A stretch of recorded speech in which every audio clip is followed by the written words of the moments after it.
Apocalipsis capítulo 2 versículos 4 al 7.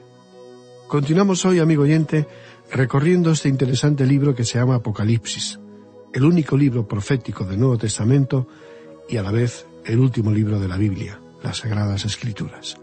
Vamos a regresar a nuestro estudio del capítulo 2. Anteriormente habíamos comentado que este capítulo tiene como tema principal la Iglesia. Recordemos que en la división natural de este libro, que se divide en 3 tiempos, el pasado, el presente y el futuro, los capítulos 2 y 3 están relacionados con el tiempo presente, el hoy y el ahora. A partir del capítulo 2 comienzan las 7 cartas que el Señor Jesucristo redactó y comunicó al apóstol Juan cuando éste se encontraba exiliado en la isla de Patmos. Por medio de Juan, el Señor Jesucristo le ordenó que escribiera 7 cartas a las 7 iglesias que se encontraban en Asia Menor, en lo que hoy se conoce como Turquía. La mayoría de estas 7 iglesias se encontraban cerca de la costa. Hay muchas personas que han tenido el privilegio de visitar las ruinas de las 7 iglesias mencionadas en este texto bíblico y han mencionado que ha sido una experiencia enriquecedora que les daba una nueva comprensión sobre la situación vivida por los primeros cristianos. En nuestros programas anteriores hablamos sobre el personaje principal de ese libro, que es el Cristo glorificado, el Señor Jesucristo, en poder, gloria y autoridad. La grandiosa experiencia de esta visión celestial cambió la perspectiva de Juan, que estaba sufriendo penalidades por su celo evangelizador y por sus continuos viajes difundiendo las buenas nuevas de Jesucristo, de su amor, de su perdón y de su sacrificio en la cruz. La visión comienza con un cuadro magnífico, Jesucristo, vestido con la magnificencia de un gran sumo sacerdote en medio de 7 candeleros. El Señor Jesucristo le explicó a Juan que los 7 candeleros representaban a 7 iglesias. Y aunque se sabe que había muchas más iglesias en ese tiempo, en esa región, se interpreta que estas 7 iglesias representan a la totalidad de lo que conforma la Iglesia de Jesucristo a través de toda la historia del cristianismo. A la primera iglesia que menciona el Señor Jesucristo es a la iglesia en Éfeso. En nuestro programa anterior hablamos de esa ciudad tan comercial, una de las importantes de aquella época. Éfeso también fue un centro religioso y político. En ese tiempo era una ciudad costera, aunque hoy en día ya no lo es. El pequeño río Meandro bajaba cargado de arena y lodo y llenaba el puerto de tal manera que el puerto moderno ahora se encuentra a unos 10 kilómetros de distancia. En los tiempos del apóstol Juan, las aguas prácticamente tocaban la base del templo de la venerada diosa Diana. De hecho, el templo había sido construido en un terreno pantanoso. Después de sufrir un incendio, Alejandro Magno tuvo a su cargo la reconstrucción del que llegó a ser una de las 7 maravillas del mundo de aquel entonces. En nuestro programa anterior comentamos que probablemente fue el centro del paganismo más grande que haya existido en esa época, el templo griego más grande que se haya construido, 4 veces más grande que el Partenón en Atenas. El apóstol Pablo tuvo un gran ministerio en Éfeso, que en esa época tenía una población de alrededor de 200.000 personas.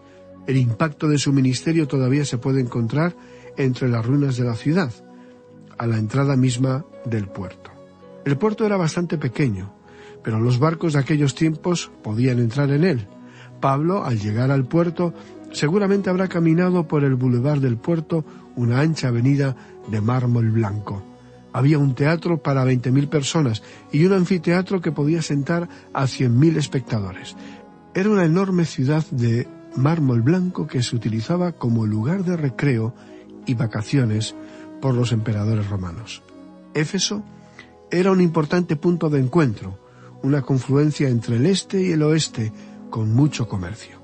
Como testimonio del gran impacto que causó el mensaje de Jesucristo predicado por los apóstoles Pablo y por Juan, fueron levantadas 4 altas torres o columnas en la entrada del puerto, cada una terminando con el símbolo de la cruz.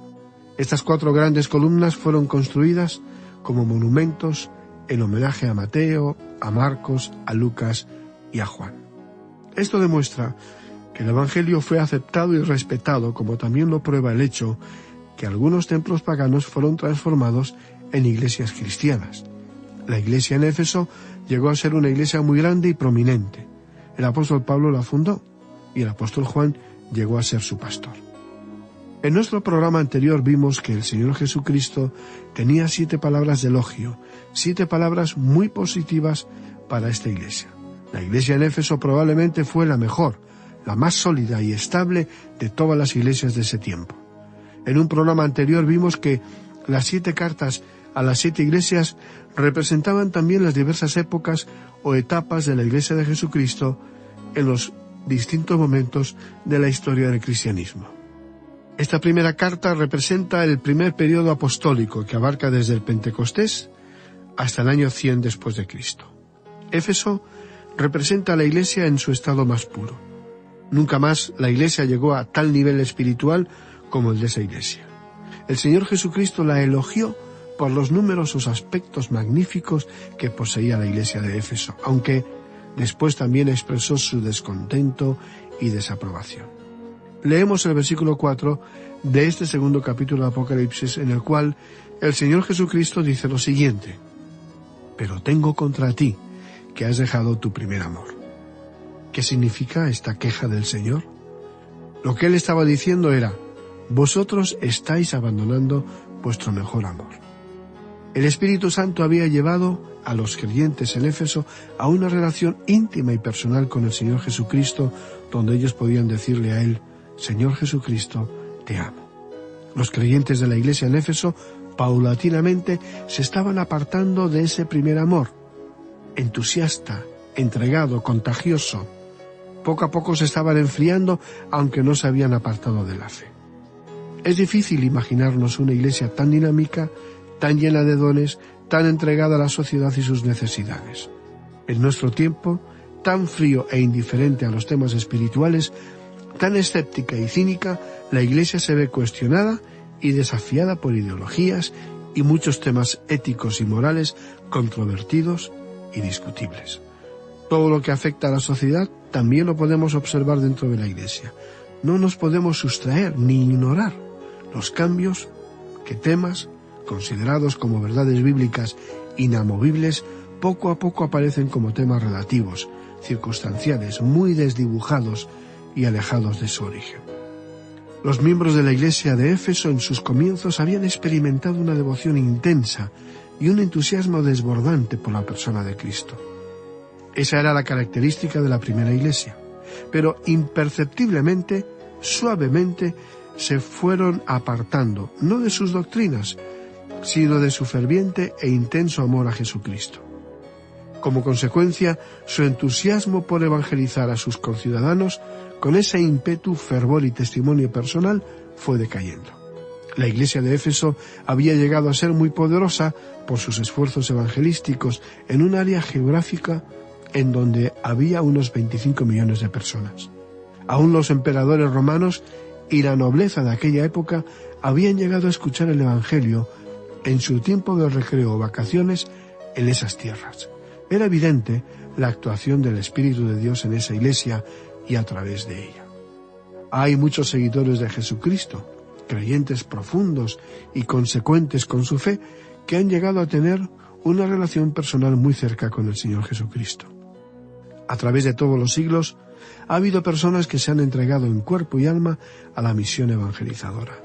Misioneros, en inhóspitos rincones remotos, han considerado las penalidades y privaciones de comodidades y bienestar como un privilegio, un servicio al reino de Dios.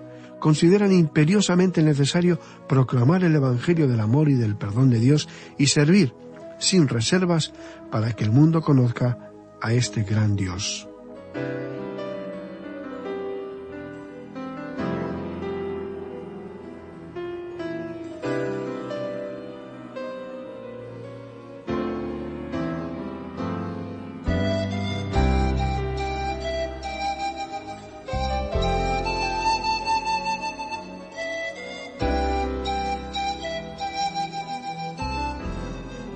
Estimado amigo oyente, permítanos resumirlo en una pregunta.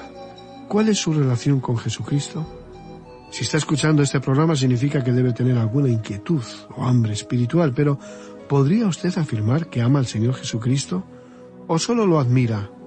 ¿O le parece un personaje interesante? No es tan importante qué hace o dice, lo que es o tiene, a qué iglesia asiste o qué reglas espirituales, éticas o morales sigue. Si usted no ama al Señor Jesucristo, entonces no conoce la verdadera paz de espíritu, ni la profunda y gozosa realidad de tener una relación personal con su Creador, con el dueño de todo el universo, con aquel que le ha amado, ama y amará, a pesar de quien sea, como sea, lo que ha hecho o dejado de hacer. Una íntima relación personal con Jesucristo le habilitará y le ayudará para que todas sus relaciones y su servicio cristiano se conviertan en puro. Todo cambia en una vida que decide acercarse a Dios y acepta en su corazón el poderoso y tierno amor de Jesucristo. Conocer a Jesucristo es amarle, y cuanto más le conoce y estrecha su relación y dependencia con el Señor, tanto más le amará. Y ese amor, que nace y crece en un alma agradecida por haber recibido el perdón de todos sus pecados, transforma la vida. La hace brillar, y los que le rodean verán un gran cambio a causa de los efectos de ese amor por Jesucristo, su Señor y Salvador. Se cuenta la historia de dos jovencitas que trabajaban en una fábrica textil. Una de ellas dejó de trabajar para contraer matrimonio. El tiempo había pasado, y un día se encontraban en la calle. Una preguntó a la otra: ¿cómo te va? ¿Estás trabajando todavía?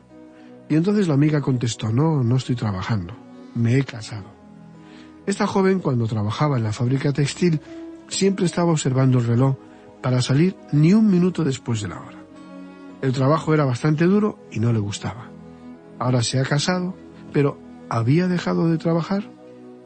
Ahora se levantaba temprano para preparar el desayuno para su esposo, preparaba la comida que él debe llevar a su trabajo, cuidaba a sus dos hijos pequeños, además de las compras, la colada y plancha de la ropa. Y después de bañar y acostar a sus pequeños, preparaba la cena. Pero ella no le importaba, no se quejaba. Ella estaba enamorada de su marido y amaba a sus hijitos. Y eso es lo que marca la diferencia, estimado amigo oyente, el amor. Volvemos al texto y observemos que el Señor Jesucristo reprocha a la iglesia en Éfeso que se habían apartado del primer amor, del mejor amor, de su amor. ¿Y cuál es la solución? ¿Qué es lo que deben hacer ellos? Bueno, leamos el versículo 5 de este capítulo 2 de Apocalipsis. Recuerda, por tanto, de dónde has caído y arrepiéntete, y haz las primeras obras, pues si no, vendré pronto a ti y quitaré tu candelero de su lugar si no te hubieres arrepentido. Recuerda, por tanto, dice aquí. La memoria es algo maravilloso. Alguien ha dicho que Dios nos ha dado memoria para tener rosas en diciembre, queriendo decir que no importa el frío que pueda haber detrás de tus ventanas si el recuerdo te produce alegría y te hace sonreír. Alguien ha dicho también que la memoria es un lujo que solo un buen hombre, una buena mujer, puede disfrutar.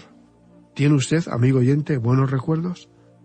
Aquí el Señor Jesucristo animaba a los creyentes de la iglesia de Éfeso a recordar el momento cuando le conocieron y aceptaron como su Salvador, cada uno personalmente. Les instaba a regresar en su memoria al momento, a la circunstancia, cuando descubrieron la felicidad que les inundaba el corazón al saberse libres de cargas y pesares, limpios y perdonados, lavados por su sangre y restablecida la comunión con Dios el Padre. Y continúa Jesucristo amonestando: arrepiéntete. Y amigo oyente, el hombre y la mujer del siglo XXI también debería librarse de ese caparazón de autosuficiencia que nos cubre, de esa corteza de vanidad, de ese escudo de sofisticación y autocomplacencia. Debemos librarnos de esa fachada falsa de piedad, de esa careta que llevamos. Debemos arrepentirnos, debemos volver a Dios. Arrepentimiento significa regresar, volvernos a Él. El arrepentimiento es un mensaje para los creyentes. No podemos decirle a una persona incrédula que se arrepienta. Lo que una persona incrédula necesita es volverse a Jesucristo, y cuando se encuentra con Cristo abandonará su pecado, porque el Espíritu Santo le revelará su verdadera condición de pecador perdido. Entonces, en arrepentimiento, confesará y abrirá su alma para que Jesucristo pueda comenzar su obra salvadora y sanadora. Arrepiéntete y haz las primeras obras, pues si no, vendré pronto a ti y quitaré tu candelero de su lugar si no te hubieres arrepentido. Recuerda, arrepiéntete. Vuélvete a Él, pues si no, vendré pronto a ti y quitaré tu candelero de su lugar si no te hubieres arrepentido. Ahora Él dice aquí, y quitaré tu candelero de su lugar. Él aún está observando esos candeleros. Jesucristo no se cansa de recortar la mecha si ésta comienza a humear, porque desea que esa lámpara dé su máxima luz. Pero también puede apagarla completamente cuando esa lámpara no quiere dar más luz, no quiere servir al propósito para el cual fue creado. Luego Jesucristo continúa hablándole a esa iglesia en el versículo 6 del capítulo 2 de Apocalipsis. Pero tienes esto, que aborreces las obras de los nicolaitas, las cuales yo también aborrezco. Esta palabra nicolaitas es una palabra compuesta. Nico significa gobernar o conquistar, y laos significa la gente. De allí proviene nuestra palabra laico. No está muy claro quiénes eran los nicolaitas y existen varias explicaciones. Hay algunos que opinan que era una orden sacerdotal que estaba comenzando a formarse y que estaban tratando de gobernar a la gente. Otros piensan que eran seguidores de un líder llamado Nicolás. Y luego, otra explicación que se ofrece es acerca de un hombre llamado Nicolás de Antioquía, un apóstata que había formado un culto gnóstico autónomo cuya doctrina era que había de practicar y probar el pecado para poder comprenderlo. Ese grupo se entregaba a todo tipo de prácticas con la explicación de que estos pecados no tocaban el espíritu. Creemos que esta es la mejor explicación, y la iglesia en Éfeso aborrecía a este grupo. Más adelante vamos a ver que la iglesia de Pérgamo sí los toleraba. Continuamos con el versículo 7 del capítulo 2 de Apocalipsis, donde dice: el que tiene oído, oiga lo que el Espíritu dice a las iglesias. Al que venciere, le daré a comer del árbol de la vida, el cual está en medio del paraíso de Dios.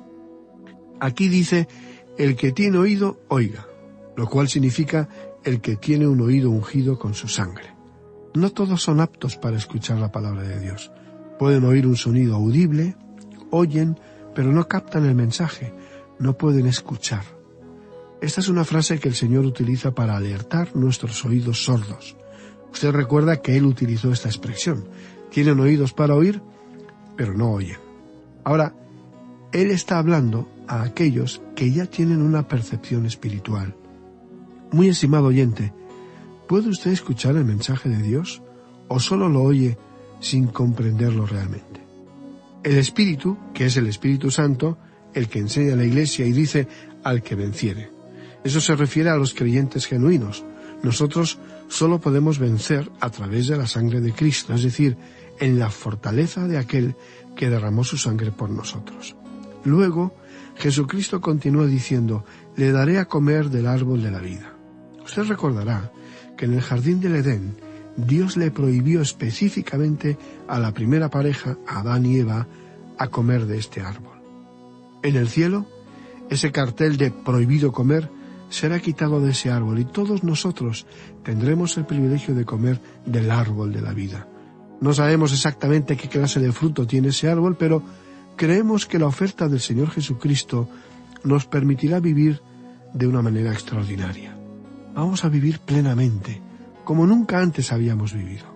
Nuestra vida en la tierra solo se puede calificar como una mera existencia en comparación a lo que nos espera en la eternidad en los cielos. Jesucristo menciona el paraíso de Dios, que significa el jardín de Dios. El cielo es un jardín donde prevalece lo verde y no es solamente un lugar con calles de oro. La iglesia que acabamos de comentar en Éfeso representa a la iglesia apostólica en su estado óptimo. A continuación, veremos la segunda carta dirigida a la iglesia en Esmirna, una iglesia que sufrió el martirio por su fe en Jesucristo. Esmirna significa mirra, que implica sufrimiento. Esta ciudad todavía existe con el nombre moderno de İzmir, en Turquía.